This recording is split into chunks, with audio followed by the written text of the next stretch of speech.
When I moved to a new school in high school, Sharon Spencer was one of the first people I met. There wasn't an instant romantic connection between us, but we were on the same intellectual level and we both played power forward on basketball teams, so we had a lot in common and liked each other almost immediately. I also soon met Sharon's parents, Bill and Debbie. I was surprised by how warmly they received me and how well they treated me. I didn't understand why they were so friendly until I realized months later that they saw me as a way to distract Sharon from her tendency to hang out with the bad guys. I, Carson Trent, have never been and never will be what is considered a bad guy. In fact, most people consider me to be an honest and straightforward person. Typical bad boy traits that Bill and Debbie opposed include rebellion, charisma achieved through a carefree attitude, disrespect for authority, overconfidence, lack of emotional openness, and often narcissism and violent tendencies, although this is usually balanced by attractive appearance. The classic example of a bad guy is James Dean's character in the old 1955 movie Rebel Without a Cause. Even though Bill and Debbie wanted Sharon to become romantically involved with me, we remained just friends for most of our school year. We were close enough to attend each other's games, as we were both core players on our high school's men's and women's basketball teams. Things started to change after the school year ended when we went to the same 2-week mixed basketball camp over the summer. For some reason, our relationship changed in just a week. I can't quite explain why, but suddenly I began to notice her feminine features, especially her perfect butt and thighs, and her flowing, shiny brown hair. And Sharon seemed to have begun to pay attention to my often devilish smile and broad shoulders. The situation changed quickly during one mixed game of 2 girls and 3 boys on each team at the end of the first week of camp. Sharon was brutally knocked down by Jim Collins, the creep from the other team. I wanted to beat him up right there, but I didn't want to get kicked out of the camp, so I just helped Sharon up, made sure she was okay, and decided to bide my time. It was clear from his behavior that Jim was the only person in the room who did not understand that I was going to take revenge on him. I waited for the right moment, which came a few minutes later when Jim took the rebound. I deliberately let him do it and threw the ball to start a fast attack. I cunningly, at that moment, when everyone was looking at the ball, tripped him, because of which he fell face down, scraped his knees, and looked like a complete idiot. I ran past him without even looking at him. Jim was obviously a fan of instant revenge, something I had avoided, and ran up to me, punching me right in front of the head counselor and one of the coaches who was a big-time starter from one Big Ten conference college. Because the senior consultant saw with his own eyes that Jim was the bully, I was not punished. Jim realized he would not be able to play safely for the next 2 days due to his injury and was suspended on the 3rd day for throwing first, so he left camp in a huff. That evening, after dinner, Sharon and I went for a walk under the stars when the temperature was perfect and the breeze was light. When we found ourselves in a secluded place, she suddenly stopped, with a devious smile on her face, and asked, "So, are you some kind of paladin? Decided that you need to save a poor, helpless damsel in distress like me?" she added, poking my chest with her finger. "No," I chuckled. "I decided to beat up that idiot who knocked you down before you decide to beat him up yourself, so you don't get kicked out of the camp." "Why not?" she asked with an even more sly smile. "Because you have the most beautiful buttocks and thighs in the 3 states, and if you get kicked out, I won't be able to admire them anymore," I replied with a grin. When I look back, what happened next was truly amazing, random, and so unpredictable as to be absurd, but it still happened. From that evening, we began a romantic relationship. Although I liked Sharon from the very beginning, her phenomenal sex appeal and skill combined with this attraction, and I completely fell in love with her. There was no doubt that Sharon liked me too, but much to my chagrin, she insisted that we were not an exclusive couple. I didn't like it, but I had no choice but to accept her terms. On the other hand, in retrospect, I understand that she approached this with maturity. We are too young to be attached to each other. I can imagine a future where we tie the knot for life, but it's too early for a commitment. Because our relationship was not exclusive, Sharon and I dated more than anyone else, and we also dated other people, usually, but not always, without jealousy or resentment. However, after the basketball season, a conflict arose between us. Despite, or perhaps because, her parents openly promoted the idea that Sharon should date only me, she canceled our meeting on Saturday, citing the dubious excuse of an out-of-town family event. Something in her tone aroused my suspicions. That same night, I called Debbie, her mother, on a flimsy but plausible pretext, and found that she was surprised I wasn't on a date with Sharon. I pretended that we both had other plans for the evening, and Debbie didn't seem to suspect anything. I went looking for Sharon and saw her kissing Jared Young, the most famous bad boy in town, and getting on his motorcycle. I was filled with rage. Despite all my feelings for Sharon, I didn't see a future with her unless she was able to let go of her attachment to the bad boys that I mistakenly thought she had overcome. Plus, the lie was what finally ruined everything. Apparently, Debbie told Sharon about my call on Saturday night because Sharon called my house around noon on Sunday. I made it clear to my mother, who usually answered the phone, that I didn't want to talk to Sharon. Mom simply said that Sharon wanted to talk to me, for which I thanked her and went to the gym. Since I never called back, Sharon came to my house on Sunday evening. Since I was outside when she arrived, I was unable to avoid her. With a cautious smile, Sharon approached me, casually saying, "Hi, Carson. Did you receive my message?" It looked like she was trying to hug me, but I moved behind the rocking chair on the porch to avoid it. "Yes, I heard," I answered coldly. "Why didn't you call back?" she asked with alarm, realizing that I was deliberately keeping my distance. "Because I don't want to date you until you stop your obsession with bad boys and stop lying to me," I snapped, giving her an annoyed look. My words and look confused her a little, but Sharon doesn't scare easily, so she began, "Well, I guess I should explain." But that's all she had time to say because I immediately interrupted her. "My position is clear. Explain to someone who cares, because I absolutely don't care." And with these words, I turned and went into the house, loudly slamming the door. For the next 2 weeks, whenever I saw her, I just said hi and didn't stop to talk. I also began an exclusive relationship with Bethany, the girl who lived next door. Since my parts and hers also matched well, although not as perfectly as Sharon's, we had a good time together until we separated after the end of the summer. 2 weeks later, as I was finishing lunch and everyone else at my table had left, Sharon sat down across from me. "I know you don't want to date me anymore because I lied and went on a date with Jared, but I value our friendship. Can we at least remain friends so that there is no awkwardness between us?" she asked. I thought for a few seconds. I liked Sharon, and the fact that I didn't want to date her anymore shouldn't have affected how I felt about her, because we were good friends before we became a romantic and sexual couple. So I said, "Sure, but no more discussing dating with others," holding out my hand to her. She shook it. Sharon and I went to different colleges. I went to a great small liberal arts college and played Division Roman III basketball. Sharon attended a major public university and played basketball at the club level. We saw each other in the summer and often spent time together, sometimes alone. However, being alone with her was hard because, to be honest, even though I tried to convince myself otherwise, I was still in love with her.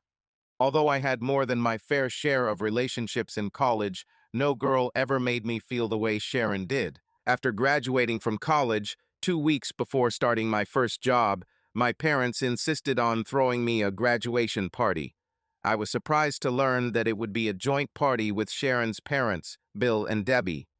This surprised me because although I knew Bill and Debbie and they loved me, I did not know that my parents were friends with them. "Mom, what's the story with the Spencer party? I didn't know you were friends with Debbie." "Debbie and I have gotten to know each other in the last few months, and I know you dated Sharon once, so when Debbie suggested throwing a party together, I immediately said yes." Mom smiled. "Didn't you think it was worth asking me?" I asked, although without a hostile tone. "Most of the guests your age are friends of both you and Sharon, and by sharing the costs with the Spencers, we can provide the best food and drinks," she replied with a smile. I've always had a great relationship with my mom, and I could never be angry with her, but when she smiled, turned, and casually added, "Besides, who knows, maybe you'll get close to Sharon again," it became clear to me that something was planned here. At that moment, it became clear to me that Bill and Debbie still hoped that I would become Sharon's life partner, and I am sure that this was the plan behind the idea of the joint party. When I arrived at the party, the absurdity of the idea that Sharon could be part of some plan evaporated the moment I saw her. As she gracefully walked into the community center where our party was being held, it was clear that Sharon looked better than ever. She had always been at least a 9.5 on a 1 to 10 sexiness scale, and now she was a 10. She obviously worked out regularly. Her hair was even shinier than it had been at school. Her face and body had a natural glowing tan, and the makeup highlighted her piercing cobalt blue eyes. I was momentarily stunned when she immediately came up to me and gave me a quick but meaningful kiss on the lips. As the evening went on, it became increasingly clear that this event was organized for one purpose: to get me to focus on Sharon, and she herself was actively involved in this plan. I could either resist, rethink the situation, or go with the flow. I chose the latter. As the party was winding down, Sharon returned from the ladies' room and stopped by the DJ, apparently making a request for a song. "Last Dance," the DJ announced, and a slow composition sounded from the JBL Party Box 310 speakers. "This is our song," Sharon chuckled as she gently crawled into my arms. Not even 10 seconds had passed since the dance began when she quietly put something into my left pocket. "Party souvenir," she whispered in his ear. It felt like panties, but I wasn't sure. Later, I became convinced that I was right. "It's a shame we can't end this evening in a room at the Westin on Broad Street. I booked a room there." These words almost drove me crazy. I slightly pulled her away from me and looked intently into her eyes, trying to understand what was happening. She answered me with the same intense gaze. "What's going on?" I asked. "I want you back. I've played enough open relationships and don't want to anymore. You are the only man I have ever loved," she replied seriously. 20 minutes later, we were in room 1812 at the Westin, and there was a feeling as if Tchaikovsky's overture with the same name was sounding somewhere in the background. The next day, over breakfast at the hotel restaurant, Sharon casually informed me, "By the way, I got a job in the same city as you. I know you haven't found a place to live yet, but I have an apartment about 2 miles from your office. I thought we could save money and live together." While she looked at the plate and then around, I stared at her. "Does living together mean sleeping in the same bed?" I asked. Sharon looked up at me and replied, "The apartment only has one bedroom and there is no pull-out sofa. But I am sure that I can count on you, as a true gentleman, not to try to have sex with me at least one day a week." After a short pause, we both burst out laughing. Living with Sharon resulted in sex that was so far beyond anything I had ever experienced before that it felt like it was happening in another universe. A year after that night in room 1812, we got married, to the great joy of our families. Most couples register to receive wedding gifts. But since Bill and Debbie owned a large store and were quite wealthy, we decided not to create a gift list. They supplied us with everything we needed for the house. Instead, we asked guests to donate to one of 3 charities, although some still gave us gifts. The most unusual were an antique ice cream machine from a friend of Sharon's, an anthology of basketball history from Naismith to the present day from one of my best men, and a Civil War-era pistol from Sharon's paternal grandfather. The Civil War pistol deserves special mention, as it was the most unusual gift we have ever received. I remember seeing him once at Sharon's house when her grandfather came to visit when we were in 11th grade. Sharon had always been fascinated by guns, although she otherwise had no interest in guns. This was the 3rd production of the Colt Dragoon revolver, one of only 10,000 produced between 1851 and 1860, and one of the few in the world that was still in working order at the time of our wedding. It wasn't a replica. He used paper cartridges and conical lead bullets. Her grandfather gave us about a dozen cartridges and bullets complete with a revolver. Sharon fired the gun twice, both times in high school, firing a total of about 10 bullets. Her grandfather fired it about 20 times, firing about 100 bullets. We initially kept the gun in a glass display case in our bedroom, but rarely showed it to friends. That revolver became even more precious to Sharon when her grandfather passed away 18 months after our wedding. When Sharon had the Colt appraised after her grandfather's death, the estimated value was between $35,000 and $40,000, which shocked both of us. After that, we decided to hide it in a bank safe. We decided that this was a better option than paying a significant premium for insurance, especially since the revolver was not only rare, but also had enormous sentimental value to Sharon. Fortunately, as it turned out later, almost no one except Sharon's parents knew about the existence of these weapons. The first 4 years of our marriage were, in one word, magnificent. Both of our career paths were developing well, although Sharon's work remained somewhat mysterious to me. Even after her explanations, I did not fully understand what she did. I've only met a few of her colleagues, and they were all women. We had a circle of good friends, often trained together or played recreational basketball, attended local theaters and community events, went to parties or clubs, but never got blackout drunk. Since our income was higher than we expected at 28 years old, we bought a small house in need of renovation and had fun planning what improvements could be made. We worked together about 8 hours a week to make the house cozier and more livable. Sharon had never had a changeable character, but a month before the catastrophic event, she became especially loving. I think we had sex at least once a day during this time. The disaster I mentioned occurred 4 years, 3 months, and 6 days after our wedding.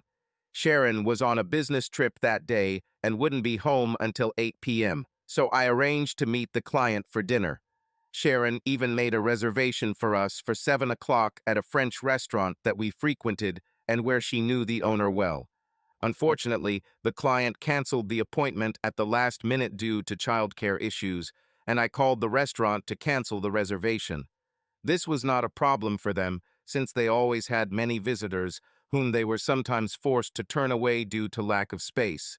I left work and headed home, which only took about 10 minutes, and it was about 6 o'clock in the evening.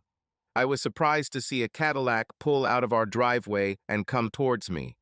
At first, I thought it was just someone making a U-turn in our wide driveway, but I still made an effort to look at the driver. Although I didn't see him very clearly, he was an attractive, if somewhat dirty man of about 40 with slicked back black hair, wearing a black jacket, black shirt, and yellow tie. When I pulled into the garage, we only had one detached garage. I was surprised to see Sharon's car inside.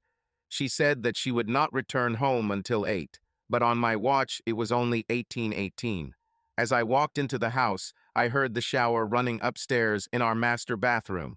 Even though it was on the second floor, our soundproofing wasn't the best, and that was one of the things we were going to improve over the next year. Entering the bedroom, I saw that the bed was in disarray, and there were clearly visible traces of discharge on the sheets, which were easy to identify.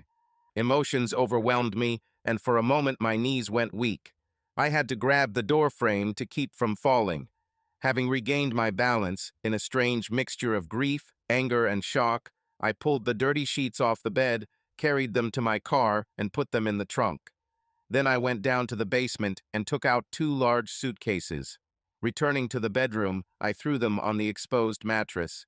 At that moment, Sharon came out of the bathroom, wrapping a towel around her body and drying her hair with another towel. Seeing me, she screamed. I just looked at her with anger for a second, and then I opened one of the suitcases and began to put my things away. "Honey, why are you home so early?" she asked in a trembling voice. "I could ask you the same question, only I saw your fat boyfriend as he drove past me in his Cadillac, and the dirty sheets are already in my car," I growled. "What? What do you mean?" she stammered, clearly losing ground under her feet. I was not going to engage in this meaningless dialogue and continued to pack my things into my suitcases. She tried to talk some nonsense that I didn't even listen to while she quickly got dressed. As I packed both suitcases and headed out of the bedroom, she stood at the door. "Honey, we need to talk. she said in a trembling voice, her face turning pale. Get out of the way, or for the first time in my life, I will hit a woman, and it will be extremely ugly, I snapped. Sharon had never heard me make such threats, and instinctively, though not because she actually thought I would hit her, stepped aside. She tried several times to stop me and get me to talk, almost crying as I collected my electronics in our office on the first floor. I left the house amidst her sobs, wondering, what did she expect? I wasted no time, although I was kicking myself for not making her sign a blood oath before the wedding, that her fascination with bad boys was a thing of the past. The guy I saw in the Cadillac was the epitome of a mature bad boy. My life fell apart on Thursday. By noon the following Monday, divorce papers had already been delivered to her at work. Since infidelity isn't a big deal in our state, unless there are children or extreme circumstances in the family, I simply filed for divorce on the grounds of irreconcilable differences. She believed that cheating in marriage was acceptable, but I did not. My lawyer wasn't happy with me moving out of the house. He thought it might make the division of property a little more difficult, but I told him I couldn't bear to be under the same roof as Sharon any longer. I only spent one night at the hotel. Fortunately, my company had several apartments for clients and employees from other cities. I knew the woman in charge of their distribution well, and after I told her my sad story, she arranged for me to live in one of these apartments for 2 weeks. On Thursday morning, 2.5 days after Sharon received the divorce papers, the front desk at my office called to say that Mr. Johnny Antonella wanted to see me. I didn't know such a person, so I asked the secretary what he needed. He says it has to do with your wife. I gave her my lawyer's number and told her I wouldn't meet with him, and asked her to call security if he didn't leave. Apparently, Johnny was angry that I refused to see him, but he left anyway. The secretary called me back after he left and said, he was very angry. He looked like one of those mafia guys from a TV series. I was glad Jerome was around. I thanked her and laughed. Jerome is our security guard, a very nice person, but it's better not to joke with him. His height is about 2 meters. He clearly weighs about 130 kilograms, and all this is muscle. He has huge biceps and strong legs, and loves to wear short-sleeved shirts to show off his guns, even in winter. The next day I was late at work, and when I got to my car, a man who looked like the one I saw in the Cadillac approached me. He was a man about 185 centimeters tall, weighing perhaps 110 kilograms, with the classic appearance of a mature, bad boy. Carson Trent, I need to talk to you, he stated, his voice not too hostile, but not friendly either. Make an appointment with my secretary, I snapped. You didn't want to meet me yesterday, so here I am. I won't sign up, he barked. Then fuck off, I growled. He grabbed my hand, but I quickly pulled it away. Touch me again and I'll knock you out, I growled. You have to listen to me. You need to go back to your wife, otherwise things could turn out very badly for you, he said, clearly trying to intimidate me. Who are you to tell me what I should do? I asked, not hiding my irritation. Listen, my time with your wife is coming to an end, but you upset her a lot, and if she's upset, then I'm upset. And you better not have me as an enemy, he continued. With these words, he pulled back the hem of his jacket, revealing a pistol in a holster on his belt. I didn't wait. I hit him hard. I pulled what looked like a Glock 17 pistol from his holster. I quickly removed the round from the chamber, removed the magazine, and put it in my pocket, then threw the gun itself back at Johnny Antonella, hitting him in the head. He fell, and I calmly got into my car and drove away. Later, I realized that my reaction may not have been the most reasonable. If Johnny really was involved in crime, it could have serious consequences for me. But at that moment, I was so angry that I probably couldn't stop even if I thought about it. So I could only wait to see what consequences would follow. For another full day, my life remained relatively quiet, except for a few calls from Sharon on my cell phone, which I soon blocked. But the next evening, Sunday, when I was returning from dinner and was already at the apartment that the company had provided me with, 3 thugs attacked me. They were shorter than me, but much more massive. The one in the center said, "You should have listened to Johnny when he said to go back to your wife. Now we'll have to explain it to you." I didn't like the prospect of being disabled, so I hit the one on my left and tried to run away. Unfortunately, in the dim light, I tripped over a curb, and the other two quickly caught up with me. I understood that in the end they would beat me, but I resisted with all my might. Our collision ended at the railing, behind which there was a 6-meter cliff. And although I was hit hard, it was this cliff that turned out to be my salvation. Why did it turn out to be a salvation? Because they didn't want to jump over the railing after me. In a semi-conscious state, I heard them running away. I later learned that several passers-by who saw me after the fall screamed and scared off the attackers. I woke up in a hospital room connected to multiple machines. A few minutes after I regained consciousness, a nurse noticed me and called a doctor and another nurse. As far as I remember, they briefly explained my condition before I fell back into oblivion. Obviously, I only fully recovered on Monday afternoon. As I was talking to another doctor about my condition, Sharon came running into the room, almost crying. "Oh, Carson, are you awake, honey? She started, but I immediately yelled, "Get that damn cheater out of here." Immediately, a commotion began.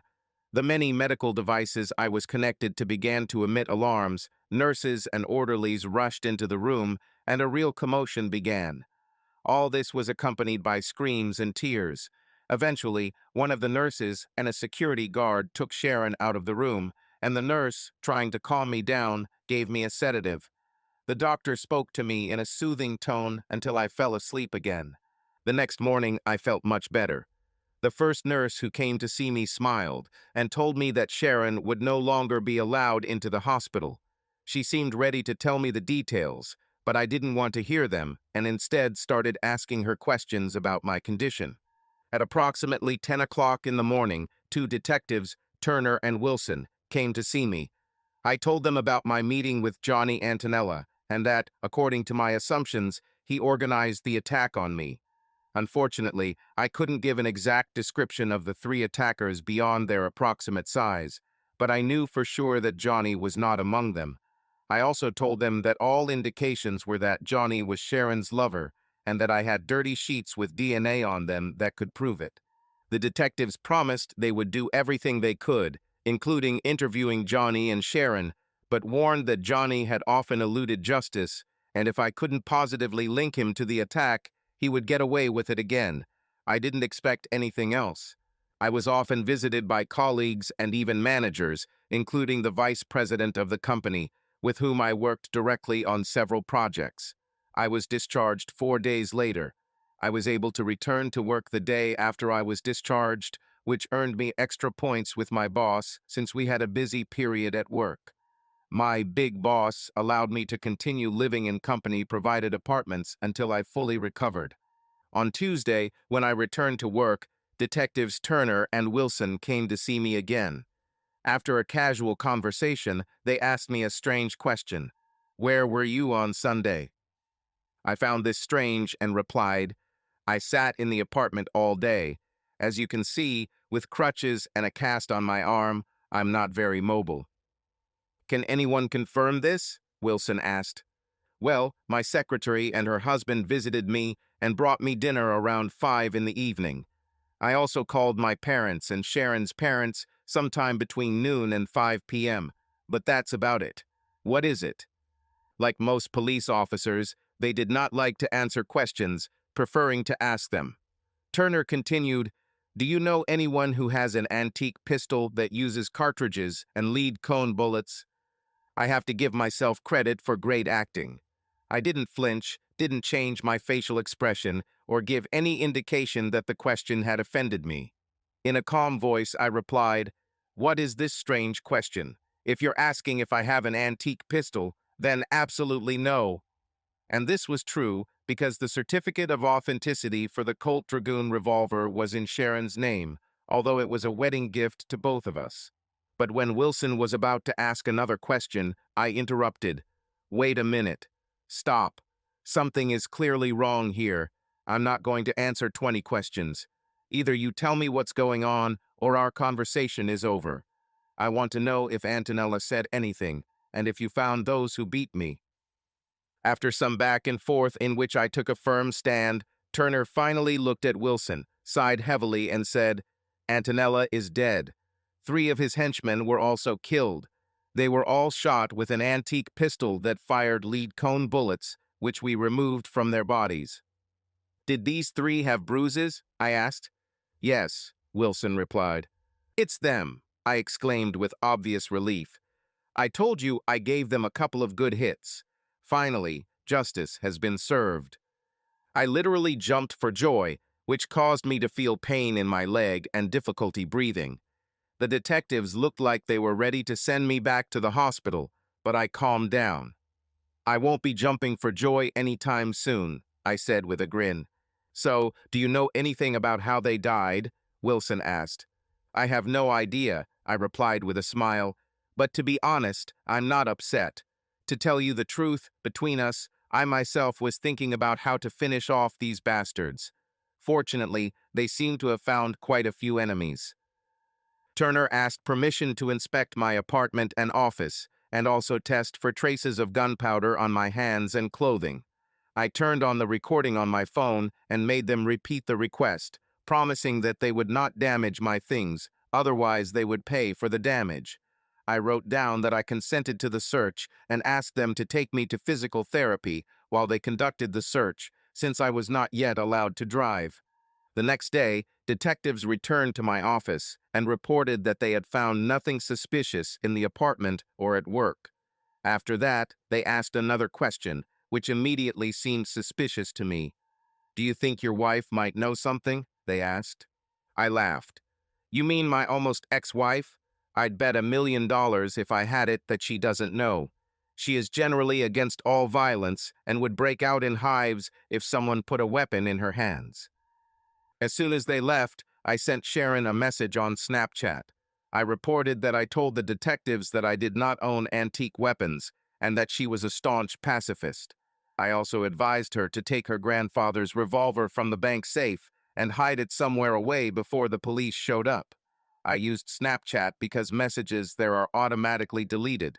Sharon sent me a reply message, but it started out as an attempt to get me to meet, so I didn't read it and deleted it manually. Although I remained outwardly calm during my conversation with the detectives, the realization that Sharon had almost certainly killed 4 bandits shocked me to the core. Why did she cheat with one of them and then kill them? I could come up with several scenarios, but the situation remained very confusing. I had never known Sharon to be a violent person before. My best guess was that she was angry that they almost killed me. Over the next 2 months after my last conversation with the detectives, I made almost a full recovery. They tried to talk to me twice more, but I categorically refused to communicate. It was clear that their investigation had reached a dead end, and they didn't seem too concerned about it. It seemed that the death of 4 criminals was, in their opinion, good for society, and they were not going to tear their hair out trying to find the killer. I just hoped that none of Sharon's family members would talk about the Colt Dragoon revolver, even if they were questioned. While I was recovering, the divorce process was also progressing. I destroyed the sheets because I no longer wanted proof that Antonella was my wife's lover. Since I was going down the path of divorce based on irreconcilable differences, it wasn't a big deal. Despite Sharon's numerous attempts to contact me directly or through her lawyer, I resisted. I still had feelings for her and was even grateful that she had rid me of Antonella and his friends, or so I thought, but her betrayal and betrayal were too serious for me to forget. I refused to see her until one day my lawyer called me and said, "Sharon is uncooperative and says her lawyer will get the judge to order you to see a psychologist if you refuse to see her." "This is nonsense, right?" I asked.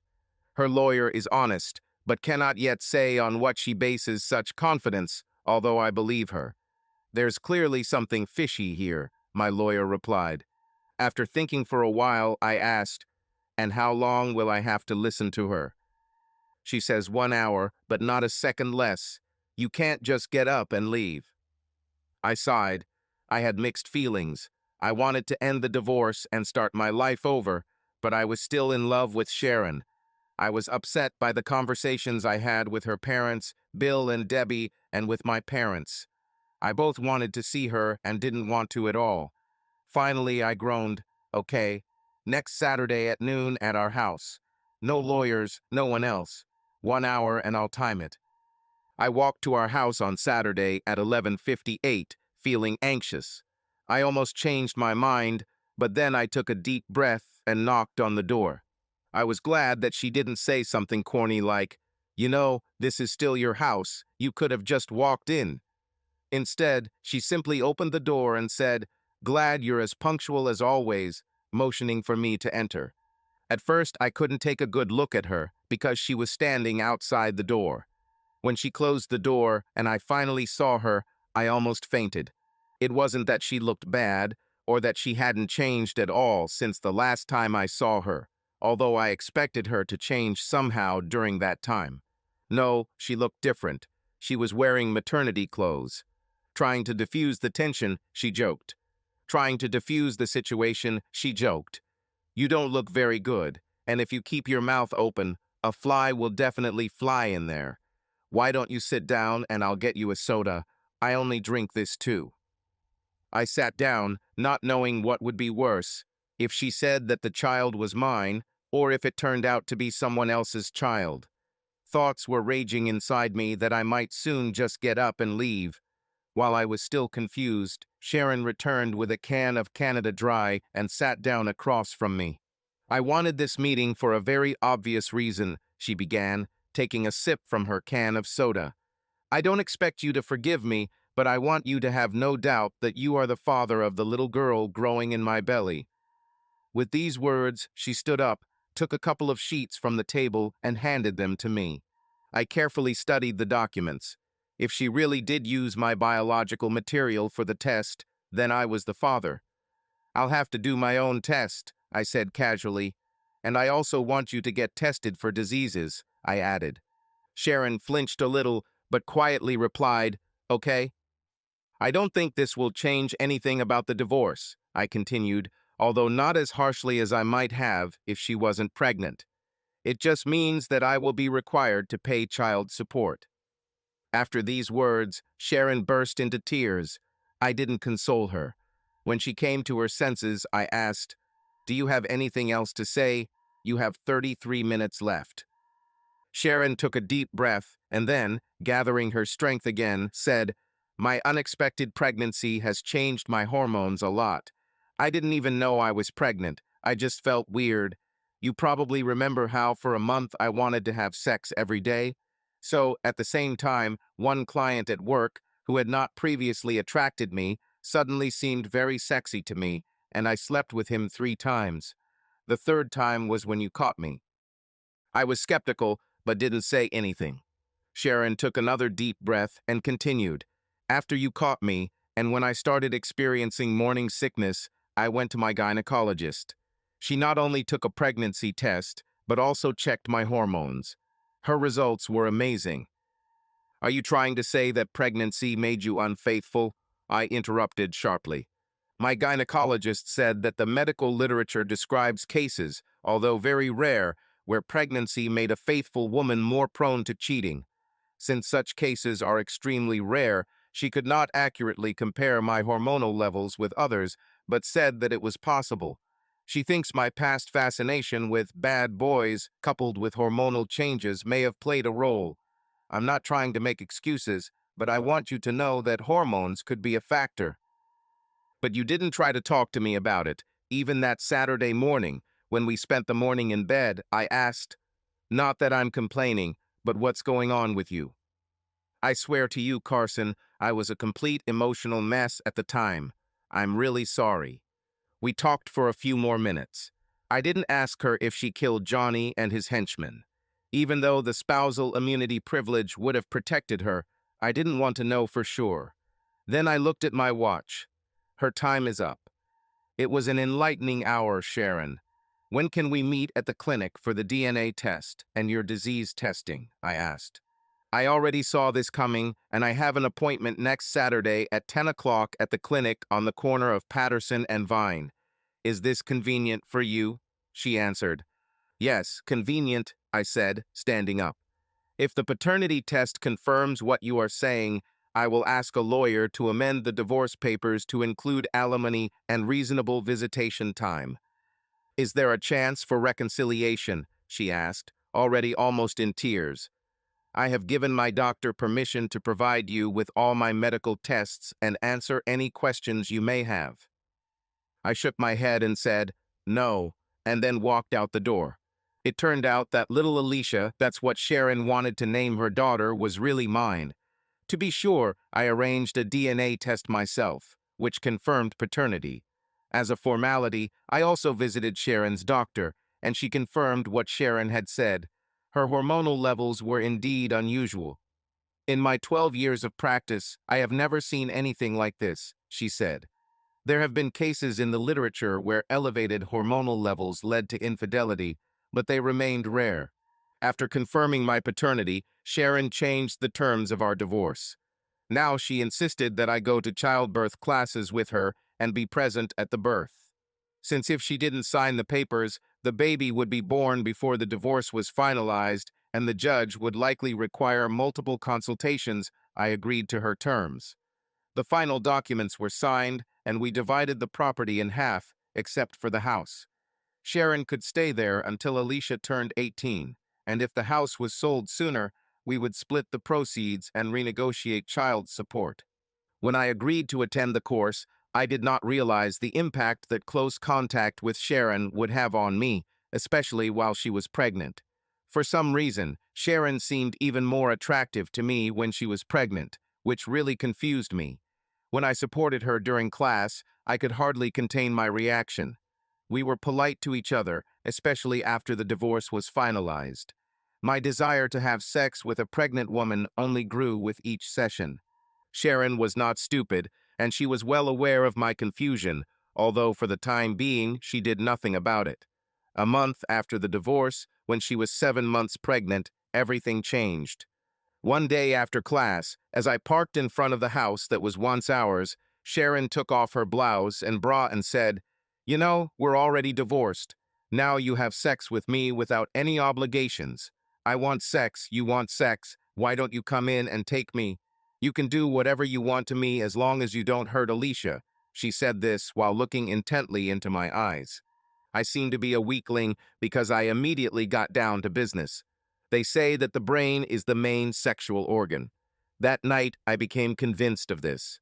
In the morning, we woke up, lying face to face, as the first rays of light penetrated through the curtains. With a devilish smile on her face, Sharon spoke first. "Alicia is clearly glad her dad stayed the night," she said quietly. "And how did you understand this?" I asked skeptically. She moves calmly, without sudden jolts, as if she was comfortably nestled in her tummy. "Try it yourself," she continued, placing my hand on her stomach. Damn it, she was right. I actually felt a slight movement under my hand.